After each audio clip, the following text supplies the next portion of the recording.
Hello, fiber friends. Welcome to Vlogmas day 13. I can't believe we've had one each day for almost 2 weeks, and we're more than halfway done. Look at us go. I am having so much fun doing these, but also I'm at this point now where I'm like, okay, we're almost there.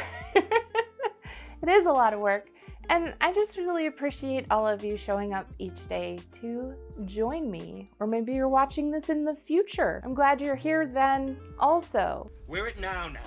When will then be now? Soon. All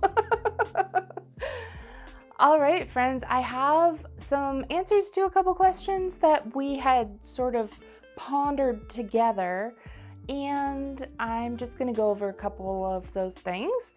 We did weaving yesterday. So today I am definitely doing spinning, but I will give you a progress update on the weaving. I also said I would show you some of my lace, my antique lace, and I had an idea since I got those out. I had an idea for one of those. So anyway, there's several things for us to talk about, and I also have a little deep thoughts with Evie on the way. So grab some cocoa and a project or something. Cozy up. Let's get started with our daily fiber blessing.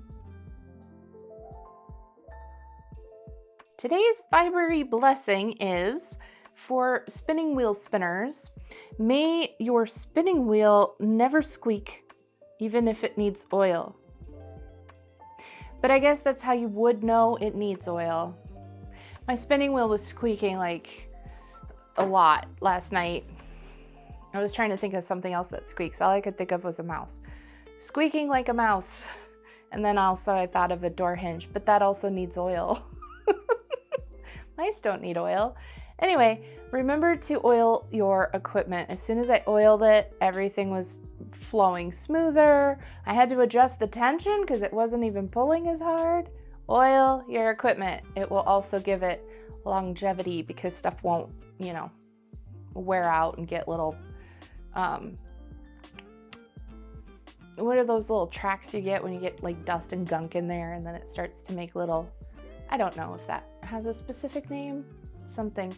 I see those sometimes on old spinning wheels when I get the bobbin off the flyer, the metal rod that goes down the middle, there's like pitting and stuff in there and you can see like grooves where something was wearing on it. Anyway, oil helps. Don't forget to oil. All right, friends, let's open our Advent boxes. We are doing 2 boxes today because it's day 13, and on the odd number days, we open hedgehog fibers. We will start with twice sheared sheep. Disclaimer, these were sent to me by the companies, and there are affiliate links in the video description. So let's see what we have on day 13. Oh my goodness, there's all kinds of little things in here. Oh, cool. Okay, you have to see all these because they're so pretty. There's Beauty and the Beast, Rapunzel,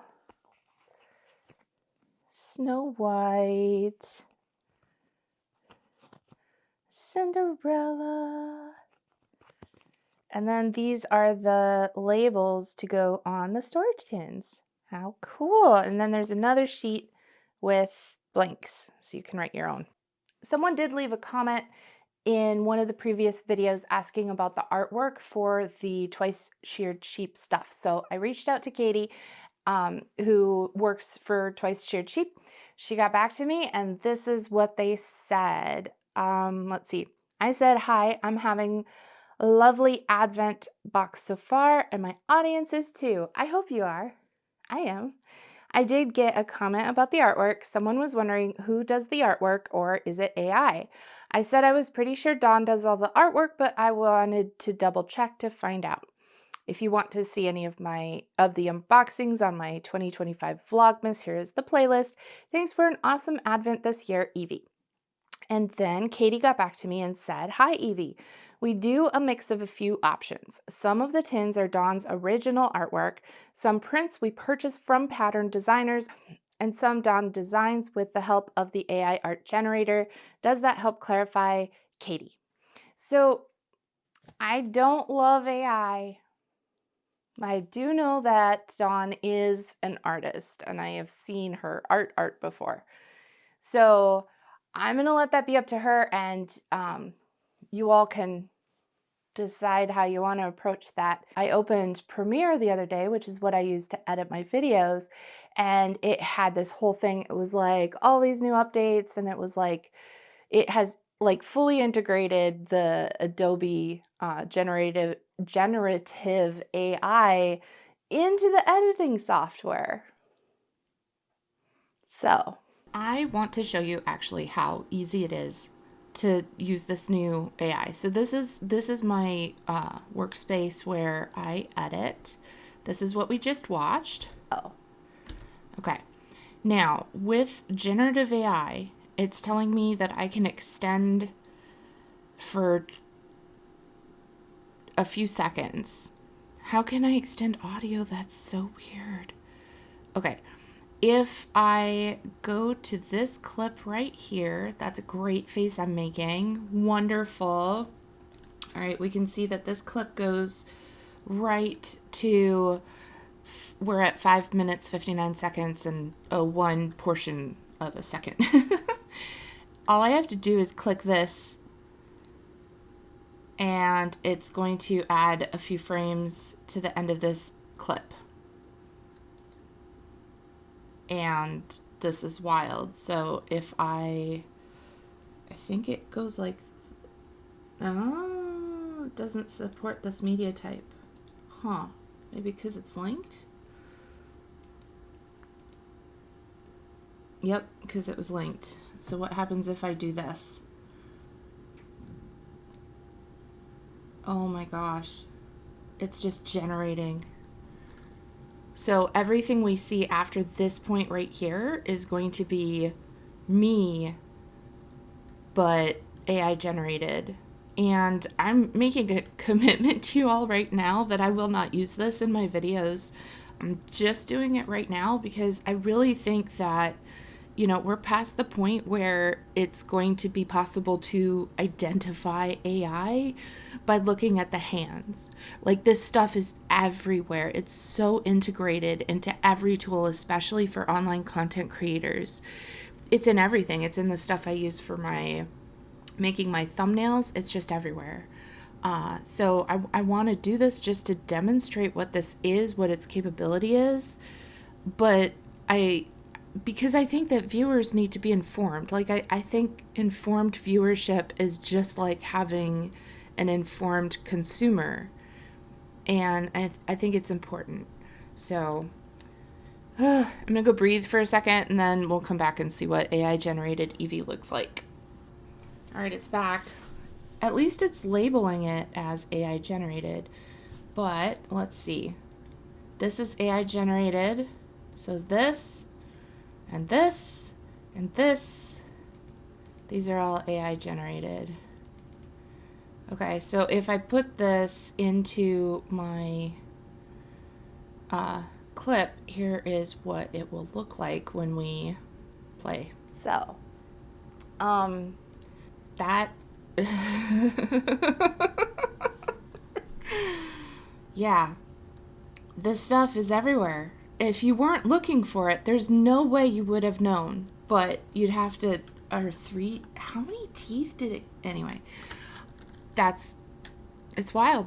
It's wild, and it's everywhere, and it's so easy behind the scenes to click a couple things and have it do this, and the viewer has no idea. So there it is. I want you all to be informed of this. Again, I'm not going to do this ever again in my editing. In fact, I'm looking for a different editing software that can still do what I do, but maybe not have all this stuff in there. But everything is integrating it. It's everywhere. Sorry to ruin today's Vlogmas with this message. I'll leave you with something happy.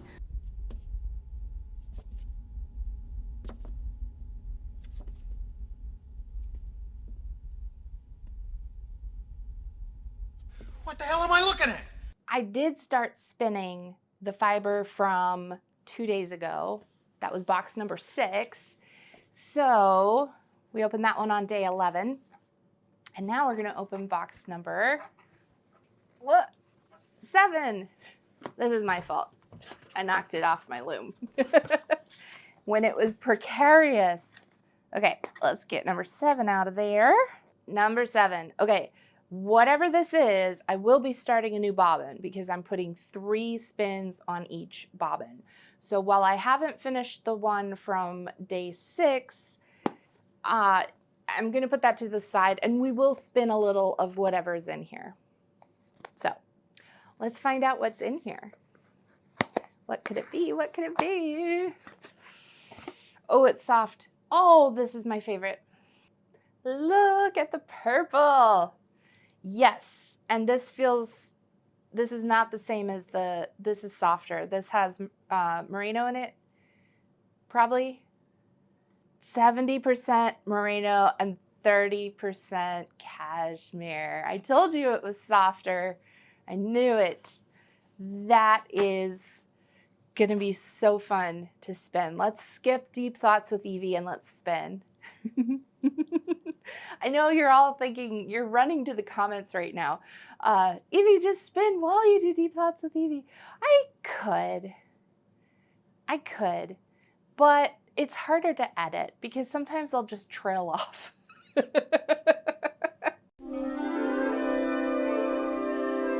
Let's talk about a couple things that I wanted to give you updates about because I just keep working on stuff. So first update, lace. I told you I had some lace and I wanted to bring that out. A few people requested to see it. I'm not sure which is the oldest, but I think this one is not the oldest. But then I have these 2 pieces here. So let me get these out. This one is cute. It has little trees, or maybe they're arrows, or maybe they're mushrooms. I don't know. What do you think they are? So this piece, I think was attached to something in its past, and it was removed from something. I'm not positive about that, but I think it was. So I've been interested in putting this on something. I just haven't found the right thing yet. Whatever I do with it, I think I'm going to need to find a way to stabilize the here because we've got some things that could potentially run. So yeah, it needs a little reinforcement. Next, I have this one. And I would love to know, what do you think these shapes are? Are they like pine cones? Are they, I initially thought pineapples, but then I was like, no, that's not quite a pineapple because it's too symmetrical. Pineapples usually have sort of a distinctive up and down to them. This one has a little hole here, so I might need to see if I can darn that or patch that or do something to fix her up. But yeah, this is a decent sized piece as well. I've also wanted to put this on something. It just hasn't found the right thing yet. And then look at these purple flowers. Oh my gosh, they're so sweet. I think these were cut off of maybe placemats or some kind of like doily because they are sewn in an oval. One of them is slightly bigger than the other one, but I do have 3 of these all together. But as soon as I pulled these out, I was like, oh, I know what to do with these. Yes, yes, yes, yes. I measured and I have enough of this to put one on each sleeve and one on the bottom hem all the way around. So check this out.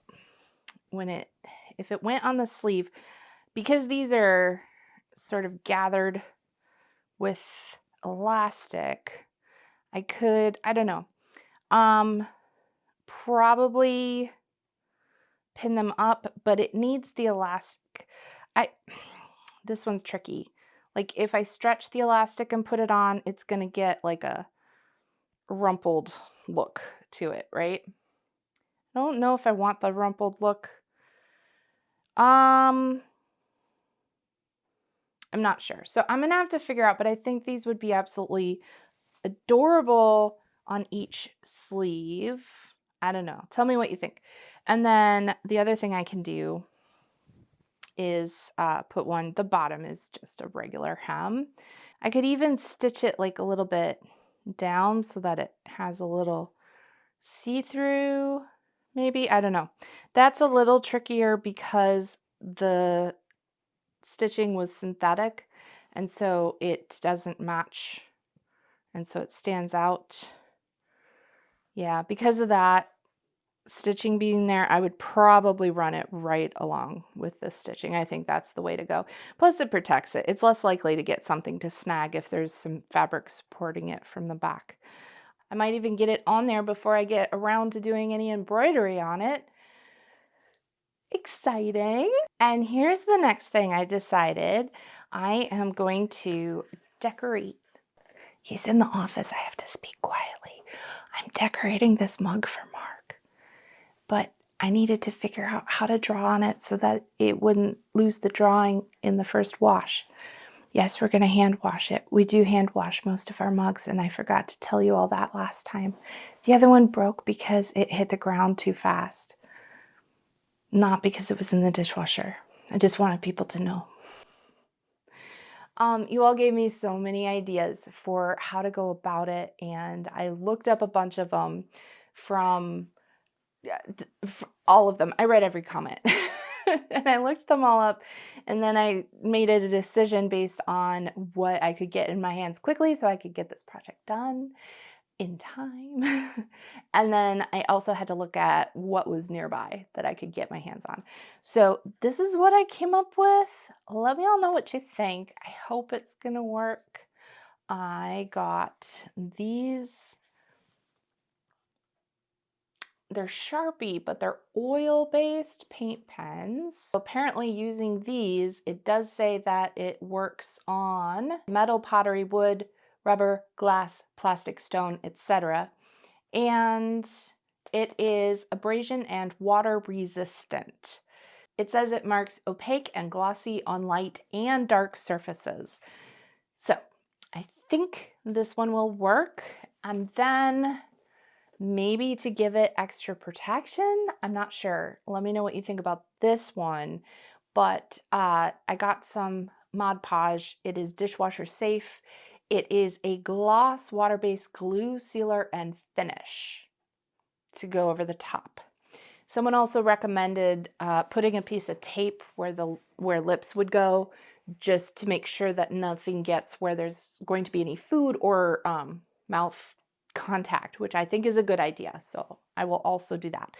But I don't know if this is going to be a necessary step after those. I wish I had a couple years to test it, but I'm going to try it and we'll see what happens.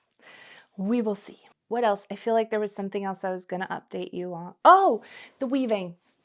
The weaving. Here's how it's going. I have a good amount. It's wrapped around there a couple times now. So I have a good amount going, and I just had all of the thread fall off of the shuttle. And now you can see the shuttle, how pretty it is.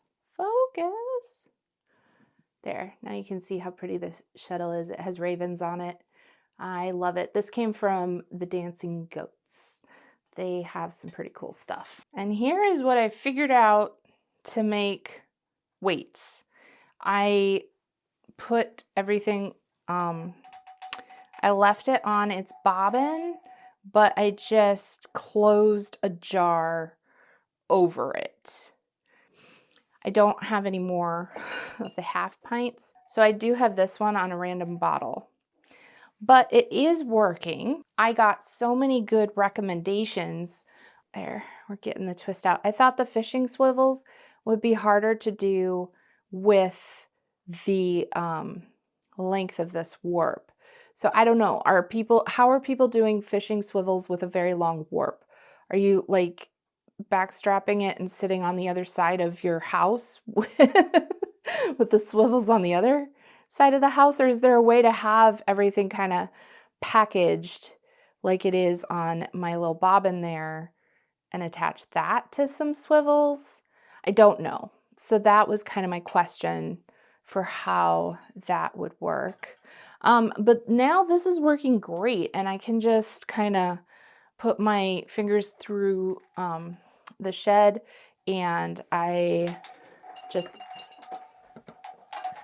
bring the twist over like that. Some of them spin around, some of them are caught on each other, but when there is too much built up, then I just lift each one and hold it out and let it spin around until the twist runs out. And honestly, it's good because sometimes I just need to get up and move around a little bit anyway. So that's fine. It's all working really well. But now I have a problem.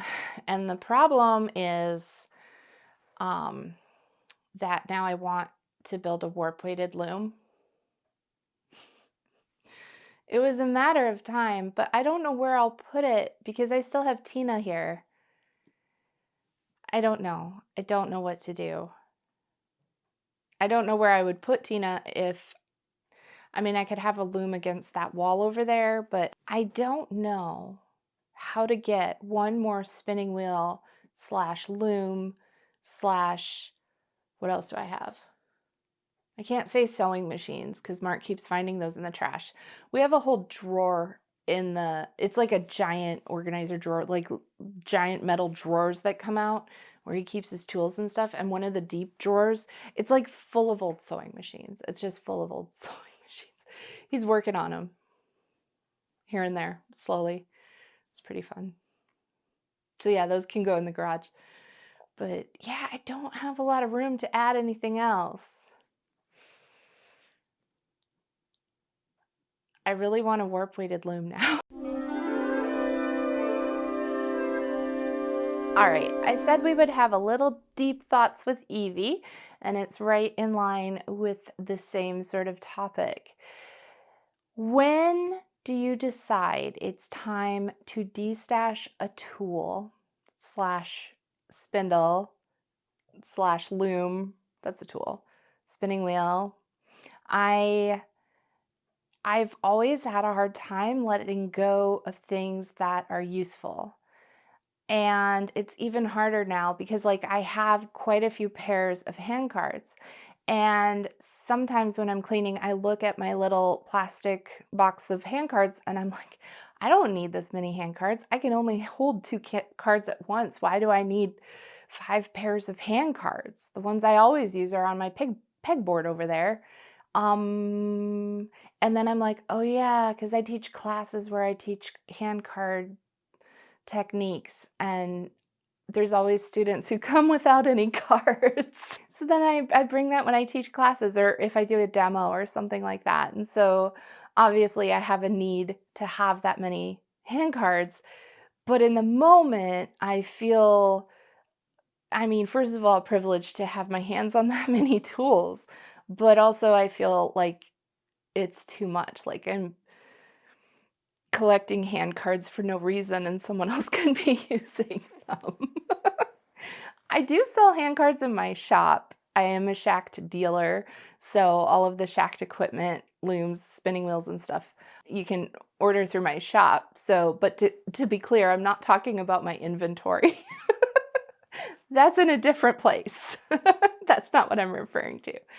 Um, but anyway, when I open up my drawer of spindles, I'm like, why do I have so many spindles? I can only use one at a time. And then I'm like, well, but they each spin differently. And sometimes I want one for certain fiber and I want another one for other fiber. I got the full subscription to Spin Off, and I started reading like the first one from 1978 or 78, 79, and I read through like all the early spin-offs.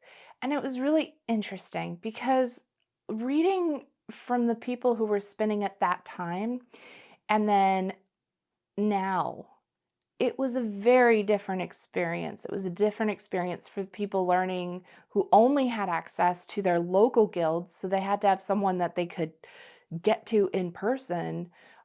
There were a few books that people could still get their hands on, But there was no internet, there was no YouTube, and so for a lot of people in that time period, they really had to figure things out. If that was you, if you remember that, please tell us your story in the comments. I would be so interested to read about it. But there was a lot of mentions throughout, casual mentions about borrowing a spinning wheel from a friend or from a guild member. And there was a lot of sharing, it almost felt like. I wasn't there, so I don't know for sure, but that's the feeling I got from several articles from way back when. And when I look at the tools that I have, I start to feel like it's the lawnmower problem.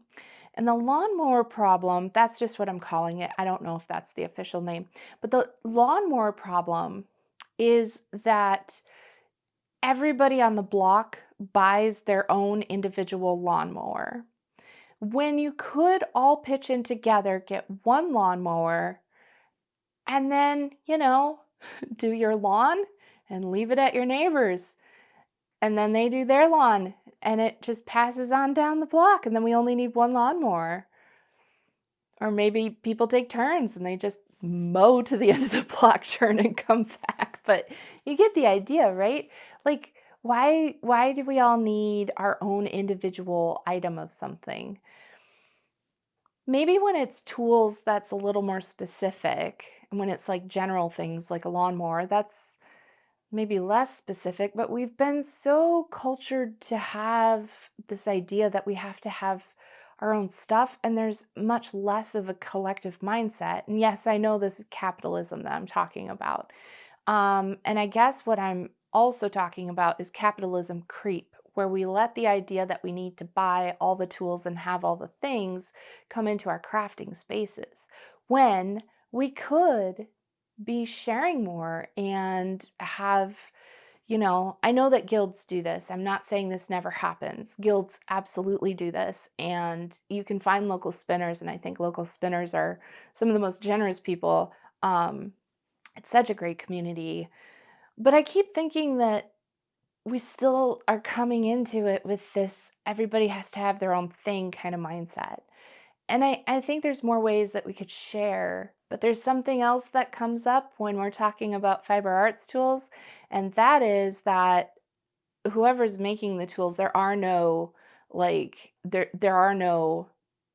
industrial factories churning out hand cards, right? Even the larger companies that people know the names of, like Ashford, Schacht, Kromsky, they are just workshops with a couple woodworkers in the wood shops making these tools. It's not like they're a big company or something like that.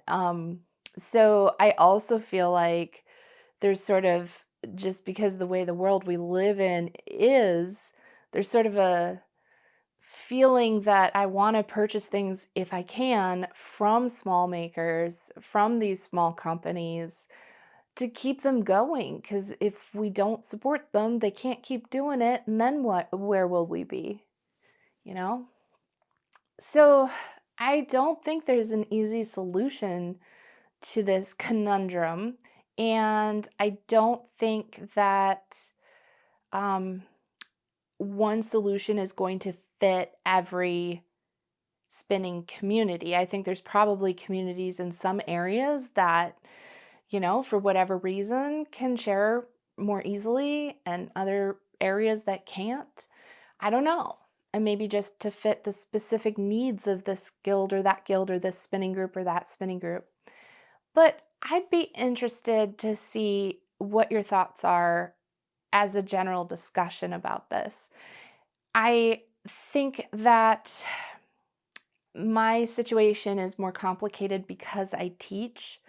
I think that there's also a push from YouTube. I don't really follow beauty YouTube, but I do know about beauty YouTube because I kind of follow generally what's going on the internet, listen to commentators, and just kind of pretend I'm caught up with all the internet goings on. But I do know that there's been discussions, there's always been discussions about the amount of PR that people who do makeup on their channel receive, and the amount of products that they have in their house, and how it's just absolutely too much, more than one person could ever possibly use. And the problem is then people watch that and think, oh, that's the ideal. That's what I should have. I should have, a lipstick in every color for every season, for every launch, all of that. And so I think that we we don't think as critically when we're looking at people. This is general, and I'm a part of this. When we look at people who are doing things on the internet and we don't think, they're doing that because that's their job. There's much more of a, they're doing that because that's the ideal and that's how I want to be too. And I'm sure, aspirations are fine, dreams are fine, but examine them at the same time. You know what I mean?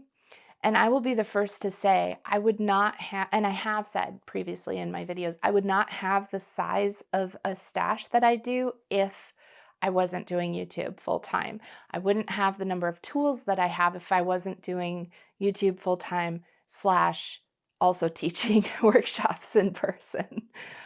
But I do think it's something to come back to and consider and think through. Like, I have some things that are sentimental. I have some things that I'd be happy to loan, and if it never came back to me, that would probably be okay. I would hope it would come back if it was a loan, but you know what I mean? Like, it wouldn't break my heart like it's something super special. But I don't know. I've just been kind of looking at things through multiple lenses. Like I said, I think this is a nuanced conversation, and I would love to hear your thoughts about it. So let me know. I think with all of that settling in our brains, it's time to do a little spinning.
one quick story I wanted to share about the tool thing.